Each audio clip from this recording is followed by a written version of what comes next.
Um, Good afternoon, everyone.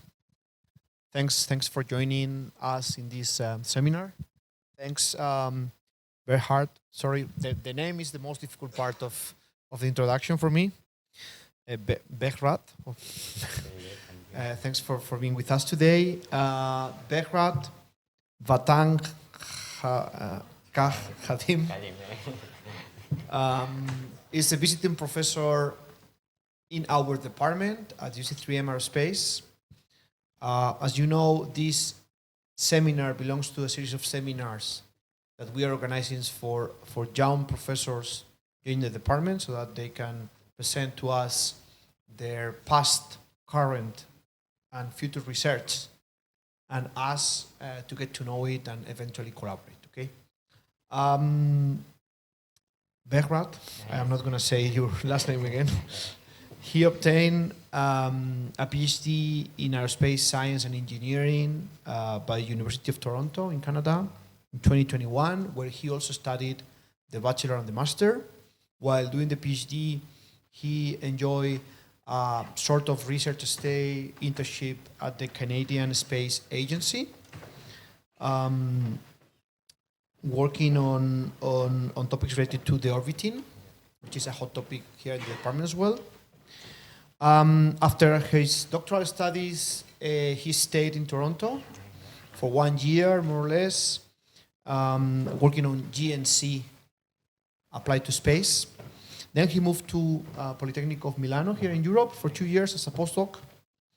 And 6 months ago, he joined our department, right? Where he basically works on topics related to GNC, the application of GNC to satellite technologies. In particular, he's working in the Behrad project, CubeSats, and he's also working on electrodynamic tethers for the orbiting within the ETPAC series of projects. And well, floor is yours. Thanks for being here with us today. Thank you very much.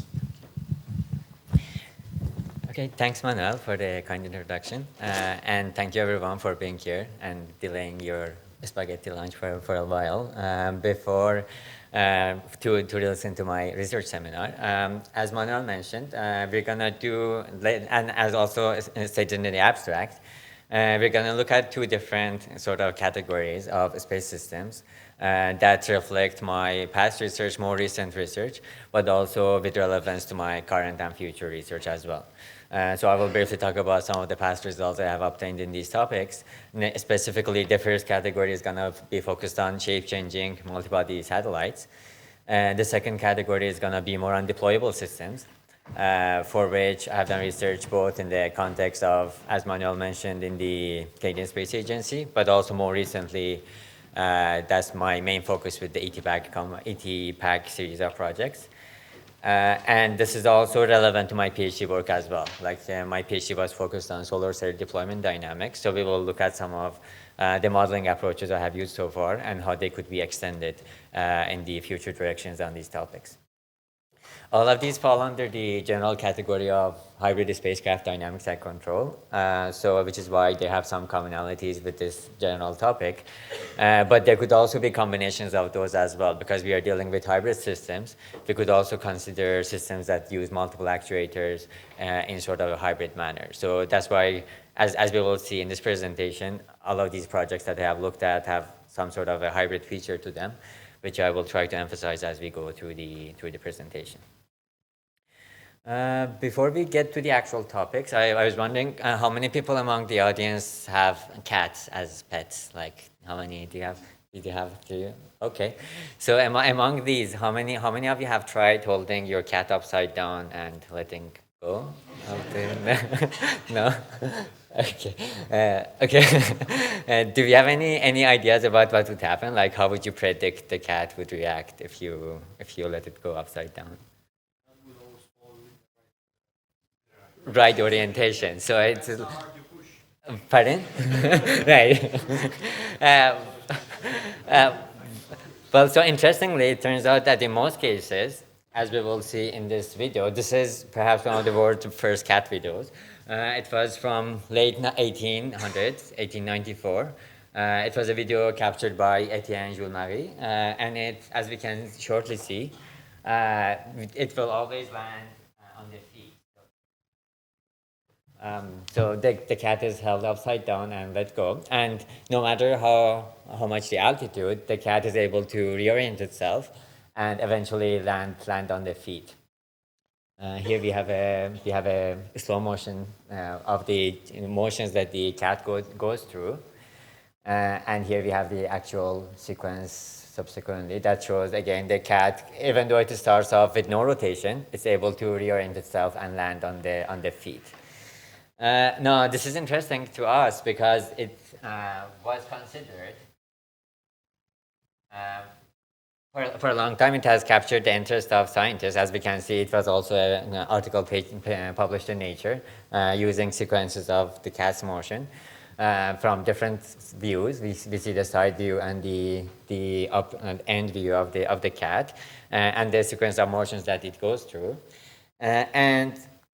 The reason this was considered an interesting problem is because it seems to be violating conservation of angular momentum, because you start off with the cat with no rotation, so initially there is no angular momentum.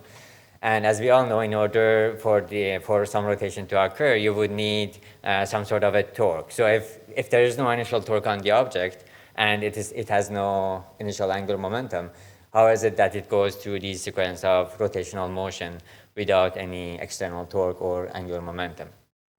So this has captured the interest of past scientists and mathematicians, including Maxwell and Stokes, who were actually quite well-known cat droppers. People have tried to explain this, and this is relevant to us because it has applications in spacecraft dynamics and control as well. For instance, we have similar problems in which we have sequences of specific maneuvers that enable the jumping of springboard divers as well as the motion of astronauts in space, because astronauts in space, they also don't have any torque on them. So in order to reorient themselves, they go through a sequence of maneuvers very much like a falling cat does. And as engineers, we are inspired by nature, we are inspired by animals as well.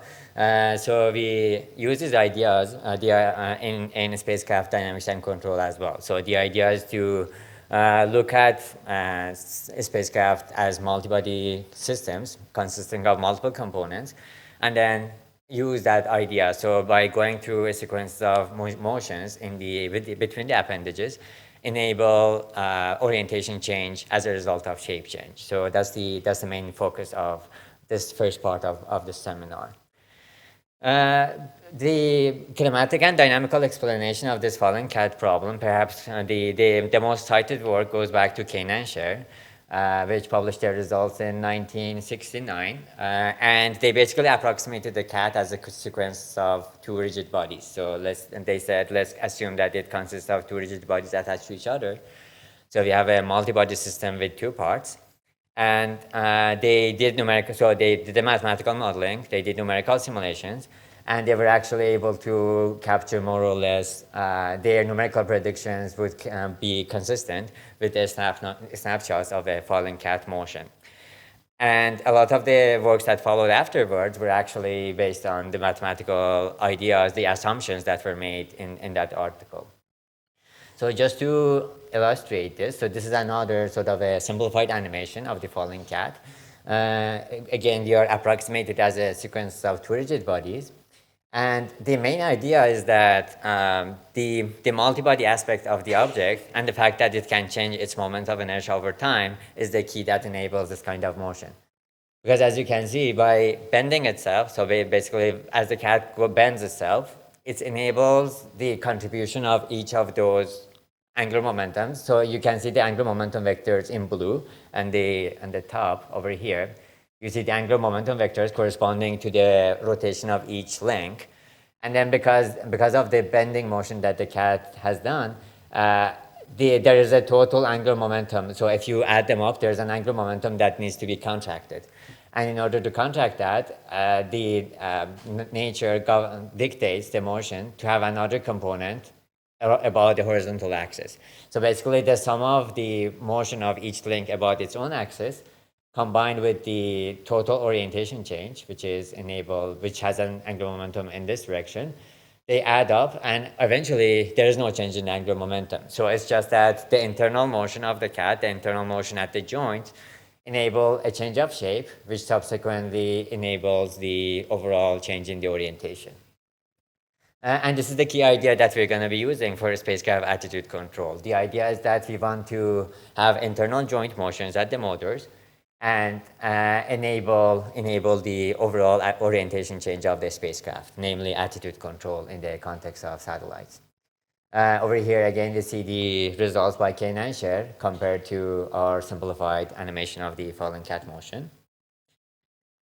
And I guess since we are in the aerospace seminar, we move on to more in the aerospace applications. Although we should emphasize that we were together with bioengineering in the past, so it does make sense that we talk a bit about cats as well. But the idea is that we are looking at the attitude control. So we are all, I imagine we are all familiar with attitude control in the context of satellites. We talked about how we can enable that by going through changes in the shape.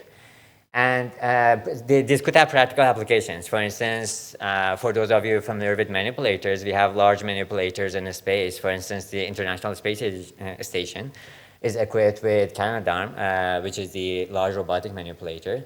So imagine that by maybe not even actively, but just understanding how the motion of those links with respect to each other could have an effect on the overall attitude of the entire spacecraft. Is, I would say, an interesting contribution. And the work could be significant because we could enable simultaneous shape and attitude control. So by going through sequences of shape changes, we could combine that with attitude control in a manner that we achieve objectives in both shape and orientation requirements. So speaking more about the mathematical approach to the problem, this basically goes back to the distinction between a shape space and a configuration space. Again, those of you with some background in robotics may be familiar with this terminology. But just to briefly illustrate what I mean, the configuration space is more like the higher level space of coordinates that describes the overall motion. So it could be the three-dimensional rotational motion, also combined with the three-dimensional translational motion as well. Whereas the base space is the reduced space of coordinates that we use in order to do our design. A simple example of this would be a parallel parking problem. So let's think about a car that's trying to do parallel parking, like park near the side of the street. Now, you can't just move the car left and right. Like if you're standing here with the car, you can't just move it to the left and right. You need to move forward and backward. So basically, the wheels need to move forward and backward, or they could rotate about their vertical axis. So basically, you use a combination of forward and backward movements, as well as rotation about the vertical axis, in order to achieve the overall movement of the car to the right. So in this case, the configuration space would be basically the position of the car on the road, which is not directly controllable. But the base space would be the reduced space in which you're looking at the motion of the wheels forward and backward, as well as the rotation about the vertical axis. And in order to achieve that parallel parking objective, what you would do, you would basically in your mind and also practically speaking, you would do a sequences of motions like shape space movements, a sequences of forward and backward and rotation movements, in order to do a change in the configuration, namely move the car to the right. Now, the idea is similar in our case. What we want to do is we have internal torques at the joints. If you have a multibody spacecraft with some joints attached to each other, and we have internal joint motors. And what we want to do is to go through a sequence of motions in that joint space in order to achieve the overall change in the orientation, which would be the attitude of the spacecraft. Here we have a visual representation of this. For instance, we are comparing two different motions in the shape space. The shape space is this two-dimensional planar space, and we have like a circular movement in that shape space, and they could be projected back into the configuration space. And as we can see, each of the two paths result in two different paths in the configuration space. But what we are interested in is basically this overall change. So in many applications, you are interested in the final and the initial and final attitude. So if you want to only do like a change in attitude from some initial to final value, what you wouldn't be interested in would be the difference between these 2 points. And actually, the solution may not be unique. There may be multiple or even infinitely many sequences of maneuvers that you can do in order to achieve this overall change in the configuration space.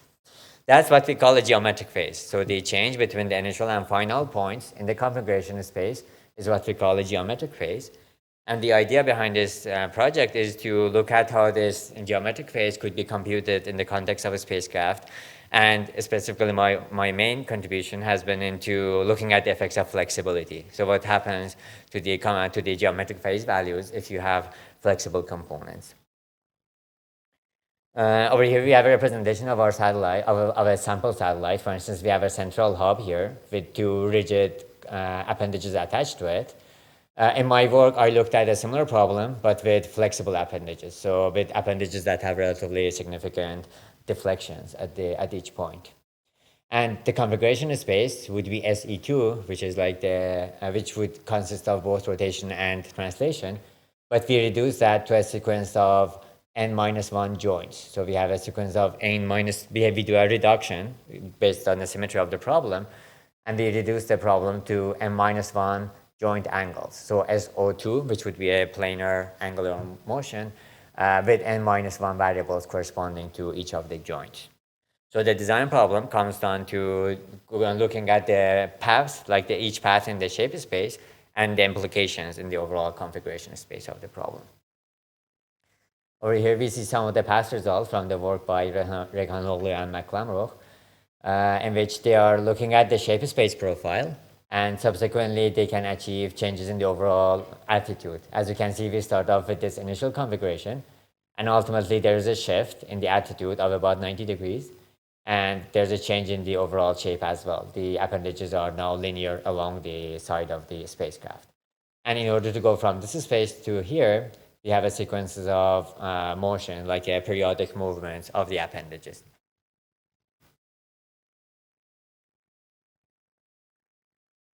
Okay, so speaking more about my contribution, as I said, I looked at flexibility effects, and in the near future, I would like to also consider three-dimensional motion.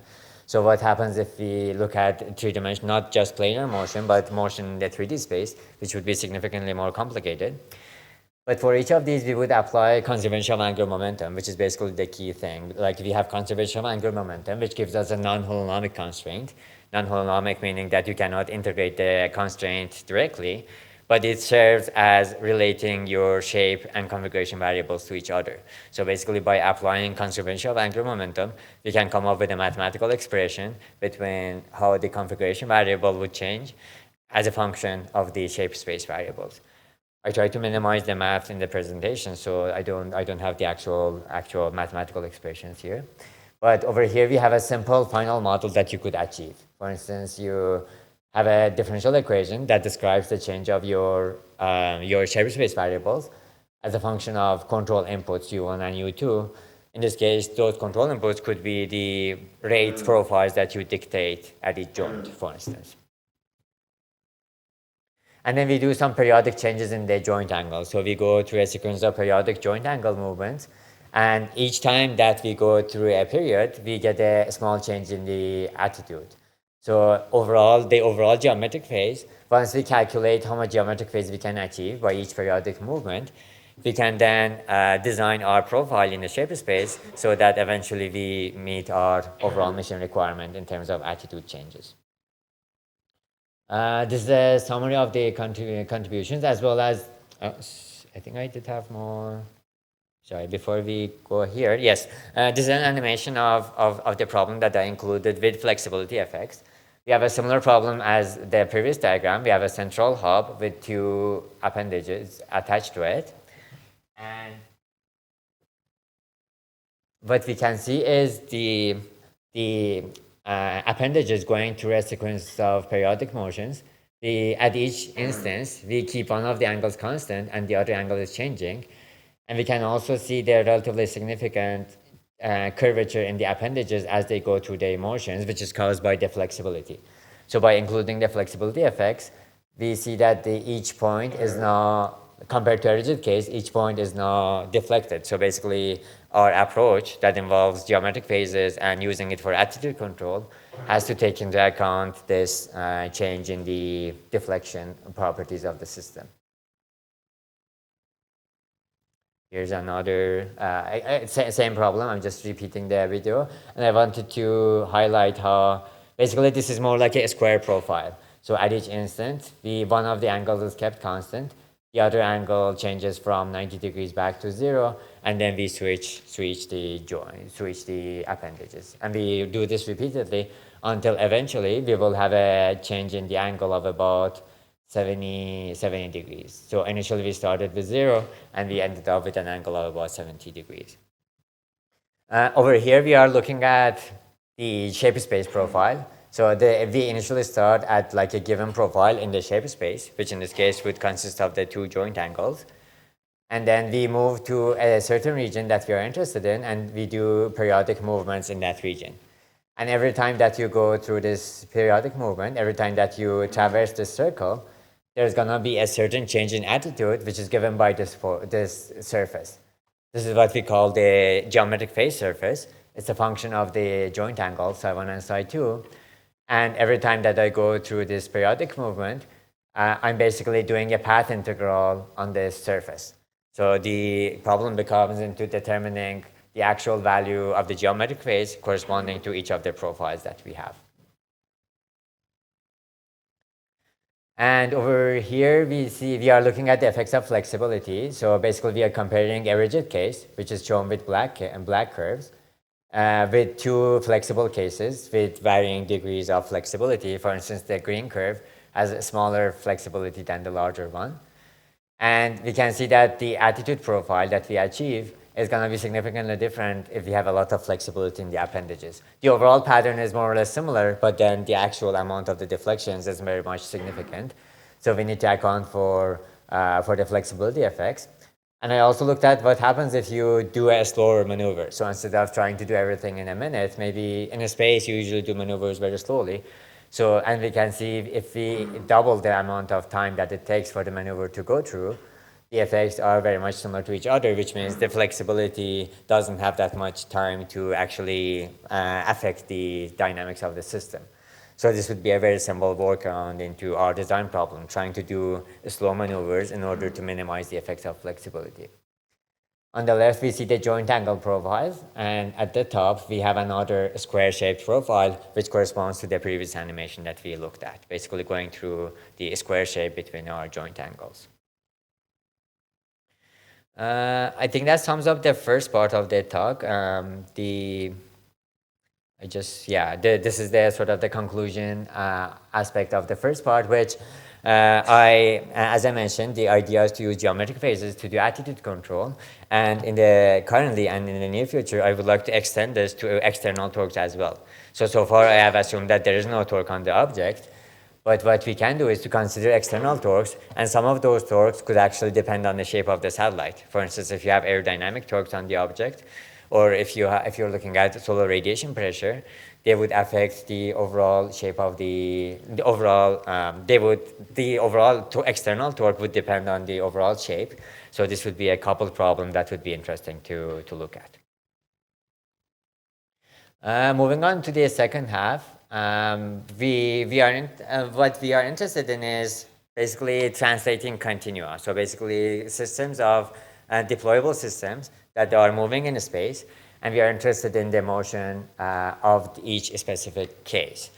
So as we are getting ready for lunch soon, I was wondering, I imagine we are all familiar with spaghetti, especially with the large population of Italian colleagues that we have in the department. Now, what happens if you, as you are eating a strand of spaghetti, is there in terms of the motion of that spaghetti strand, is there any, can anyone point out any specific pattern in the motion? As the strand is entering the orifice of the mouth? Curling, that is true, but yeah, I think Manuel pointed out, as you would see, like a oscillatory behavior, especially as the strand becomes shorter and shorter, you see this oscillatory motion, which is basically an increase in the oscillation frequency. And this also has captured a lot of interest in the academia, as usual. We have the spaghetti problem, which was actually a paper published by Carrier in 1974. And this relates to basically this: what happens to the motion of a continuum, what happens to the motion of a flexible continuum as it enters an orifice. In this case, we have a strand of a spring that's moving up into the orifice, and we are interested in the out of plane, basically the lateral deflections of that string. And the reason this is important is because a lot of the problems we have, and not only in aerospace, but in engineering in general, involve some sort of a translating continuum. For instance, you have elevator cables, which is like the string, like a shortening and a lengthening over time. We have the paper production industry, in which we have something like this, in which we have large paper surfaces moving on top of two support rolls. And specifically in the spacecraft context, we have a lot of deployable systems. For instance, we have deployable antennas, we have deployable tethers, which is the main focus of my current work activities here at UC3M. So we have basically translating continua everywhere around us. So it would be useful to be able to describe them mathematically. So mathematically speaking, strings would be a two-dimensional system, like mathematically, and the equations of motion for the beams would be fourth-dimensional. For membranes, which are basically which have two large dimensions, would behave similar to strings, but then you would need basically two set of equations to describe the motion in each direction. So with this, I would like to highlight some of the deployment problems in the context of a spacecraft. For instance, when we are dealing with tethers, we can look at some of the past and current missions related to tethers. The very more successful and famous ones were the TSS missions back in the 1990s. And when you're dealing with tethers, you can imagine they could be very long. I'm not sure if you know how long tether missions could be, but TSS-1R was actually supposed to be 20 kilometers. So you can imagine that you have a string, like a large tether of a 20 kilometer in space, and you're trying to deploy that. Obviously, over time, the deployment becomes more and more risky. So you need to be able to understand how that deployment occurs and what kind of problems you could run into. Unfortunately, the TSS-1R snapped at the end. So imagine trying to deploy 20 kilometers and then at 19 point something, the tether snapped, which again highlights the importance of understanding exactly what happens during the deployment. More recently, we have MIT-1 mission, for instance, which was a small CubeSat with only a 10-meter tether. And right now, UC3M is very active in the sequence of ET-PAC, ET-compact missions, looking at an electrodynamic tether of about 400 or more or less meters length. And the ET-PAC is actually in the flight demonstration phase, so we are trying to launch in the 2026, fingers crossed, and demonstrate the in-orbit functioning of electrodynamic tethers. Other than this, we can also look at the applications of membranes. For instance, we have the membrane applications. Some of you might be familiar with solar sails. They are basically a large reflective surfaces that use the momentum transfer by photons in order as a propulsion system device. So basically, the photons impact the surface, and because they have such a large surface and they are very light, the momentum transfer adds up, and then you actually get a force on the surface.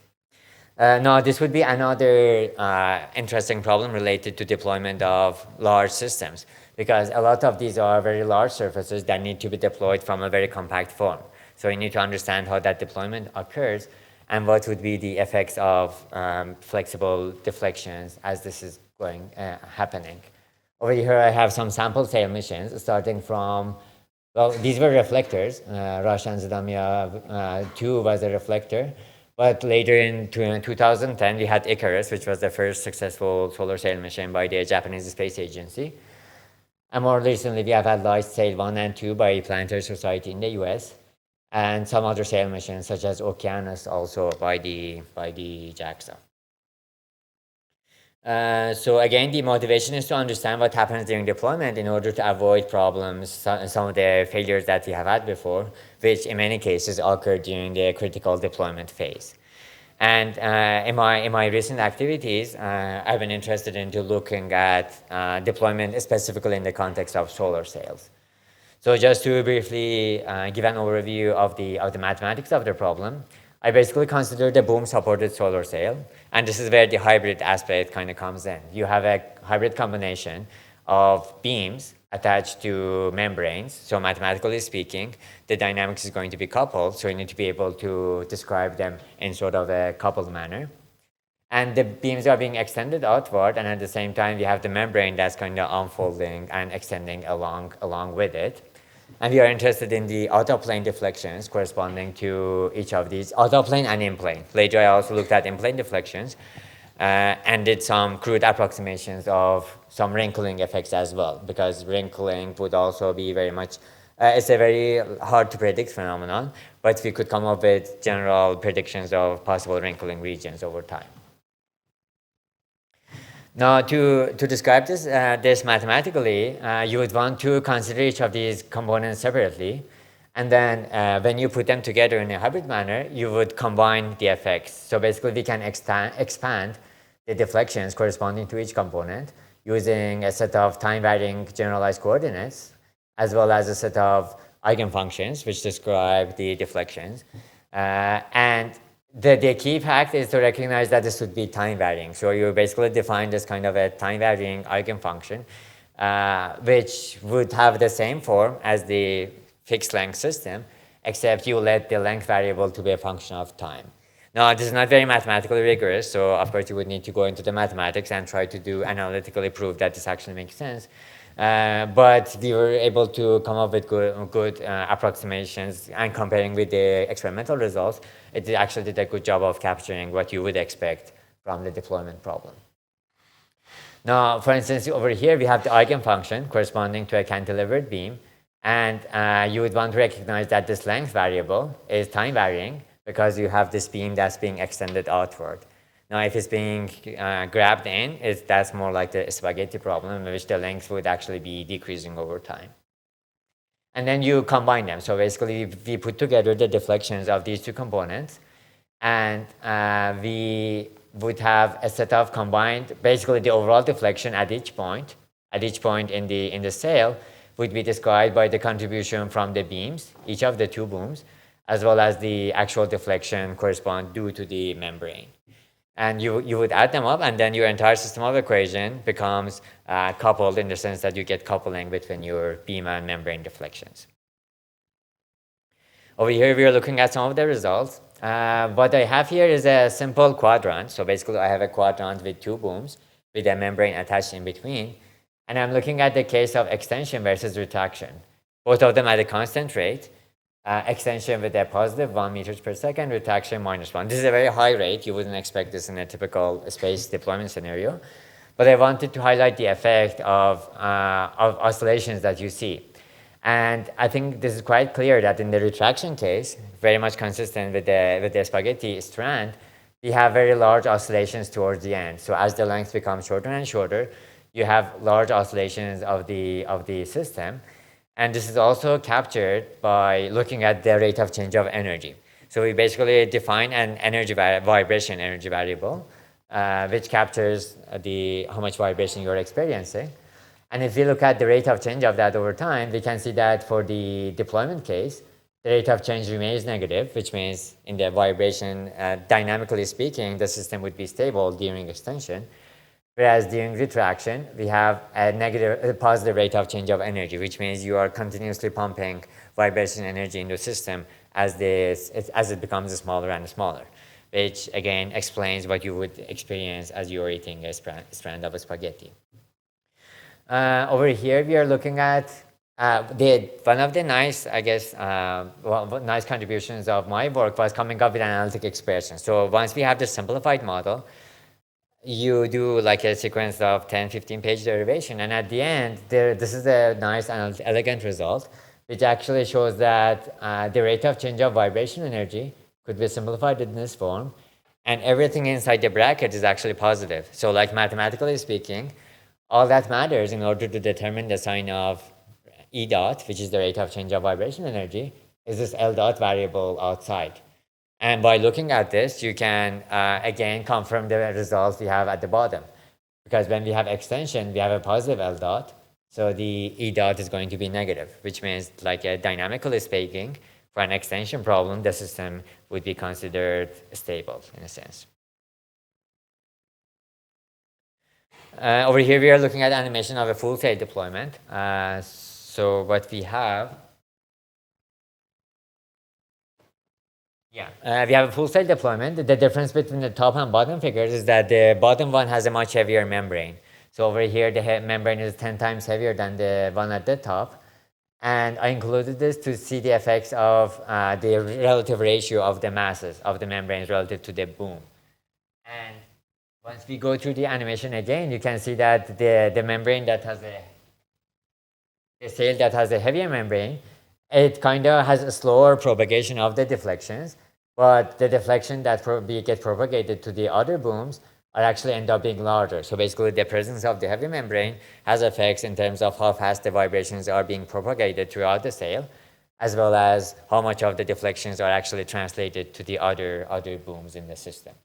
So things like this would be helpful when you're doing like a design problem, right? So if you're trying to design your spacecraft, your sail, and you're wondering how much how much mass you should allocate to each component, it would be helpful to have numerical and analytic tools that could help you with the implications of each design choice. And lastly, over here, we are comparing the effects of linearity versus nonlinearity. So I did comparison of what happens if you do not neglect some of the nonlinear effects. And at the top, we are looking at the deflections of the boom, of the two booms. Basically, again, if you have a quadrant, we are looking at the boom tips. And we can see that in terms of the booms, we actually don't have too much effect. The nonlinearity doesn't affect the deflections that much. Whereas the membrane deflections are highly affected. So the membrane itself, the deflections of the membrane are very much different for the nonlinear versus the linear case. So this highlights the importance of accounting for some nonlinearity effects when we are dealing with deployment problems in this context. And lastly, just to sort of highlight what these research could go next, one aspect would be extending some of these problems in future scenarios. For instance, when I was talking about the shape-changing spacecraft, as I said, it would be very interesting to consider external torques. So I'd be interested in involving some external torques, specifically those that actually depend on the overall shape, and then do a sort of a hybrid problem in which part of the actuation comes from within the spacecraft, comes from the shape change, and part of the part of the torque comes from some external environmental sources. And this would be a very interesting hybrid problem to look at. And we could also extend some of the EDT projects in this direction. Of course, this may not be necessarily within the current running projects of ET Compact, for instance, because that one is more like related to spinning tethers. But what we can do is to look at the hybrid combination, basically the coupling between the attitude and orbit motion, as far as electrodynamic tethers are concerned. Because electrodynamic tethers are also highly affected by the magnetic field. So you have this long conductive tether that's going through the magnetic field and then experiencing some Lorentz force. That combined with some other actuation mechanism on the system could be used in order to, for instance, if you change the attitude, but you have magnetorquers on the satellite, the magnetorquer is going to be affected by the magnetic field as well. So in order to change the orbit using the Lorentz force of the EDT, and simultaneously do attitude control using magnetorquers, you would have a very interesting hybrid problem in which you're looking at the coupling between the attitude and orbit motion, which is kind of the same for a solar sail, right? If you change the attitude of the solar sail, that changes how much radiation pressure is being experienced by the sail. So there would be a high coupling between attitude and orbit motion for a sail. We could have similar couplings for an EDT problem as well, which is another interesting research direction that I would want to explore in the near future here at UC3M. And I think that concludes my presentation. At this point, before we go to our spaghetti intents, I would be happy to take up any questions that you may have.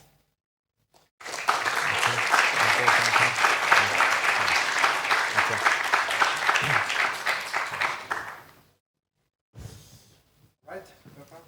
Thank you very much for your presentation. Time for questions. Anyone in the audience? Animal lovers or spaghetti lovers? Hi, so I'm more a dog person than a cat person, but very much thanks for the nice presentation. I have basically a concept question. I didn't fully understand what you mean by the base space. Is this the tangent subspace in the configuration space, or in the configuration space, the tangent space according to the allowed constraints?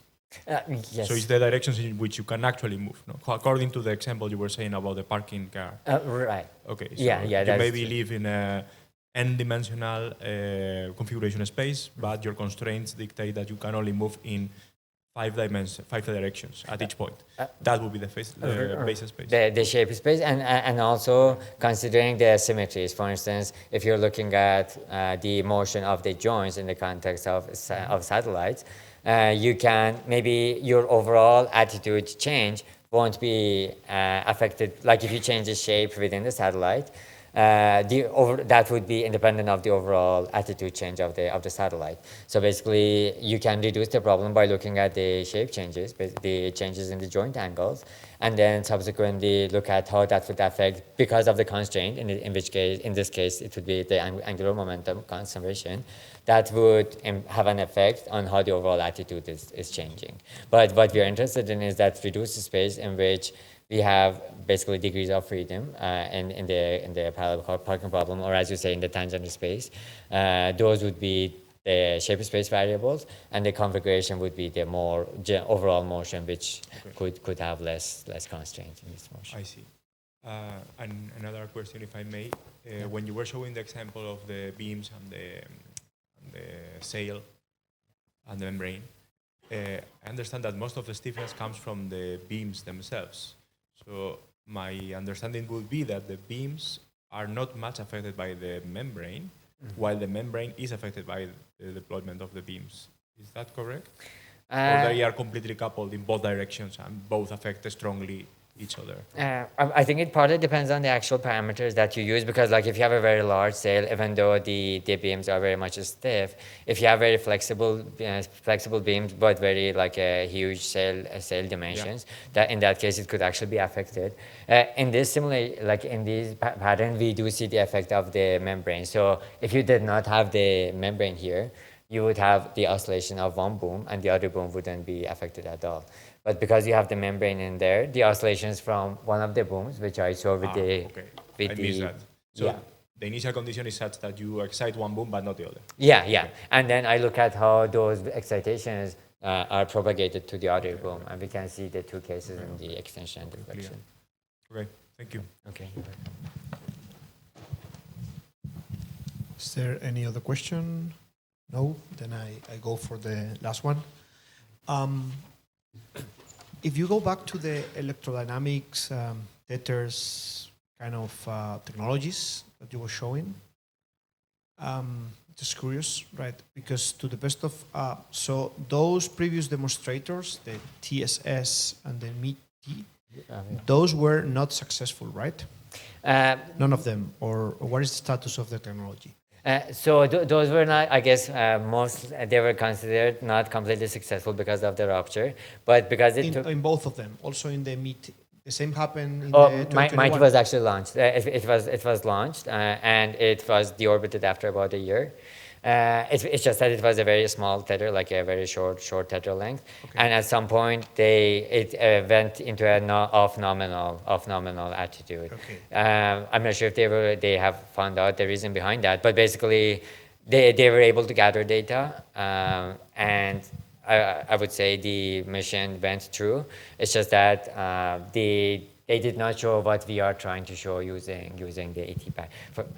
For instance, in the ET pack series, we have like a new set of hollow cathode that are used to generate the Lorentz force, and that was not, you didn't have that in MIT. And for ET compact, we are interested in like a very compact system that could be used for the orbiting other. So it still will be the first in-orbit demonstrator of the technology, this ET pack. Successful, if successful. Of the electrodynamic technology? Yes. No, because the electrodynamic, the fact that you can actually generate electrodynamic forces by a tether has been demonstrated in the past. It's just that in the context of this specific context of having this specific combination of a Behrad tether with the innovative hollow cathode, that's the main contribution of ET pack. But the actual electrodynamic technology has been shown. Linking this with your last slide, don't move. Don't move. It's fine. I guess this is not flexible. This tape is rigid, right? And you want to do control in orbit with multiple tethers that are flexible. Can you elaborate on that? Because I don't see it. So how would that work? How many tethers? How length? How flexible? Right. A simple example would be like instead of having one hub with like a tether extended in one direction, you could have two tethers and that are basically operating independently, and each of them would experience a different amount of Lorentz force depending on the properties of the tether, depending on how much current you run through it. And in terms of flexibility, actually tethers are very flexible. So the reason that they are treated rigid in most simulations is that they are, for instance, rigidized by the centrifugal effects, for instance. But our simulators, for instance, the BETSMA, that we have an in-house tether simulator developed by Gonzalo and his colleagues, that one does account for flexibility. So flexibility has been looked at in the past in the context of tethers. I would like to extend that more in sort of a hybrid problems in which you have flexible tethers, possibly more than one, and then we look at the hybrid coupling, for instance, the hybrid coupling between the orbit and the attitude, for instance.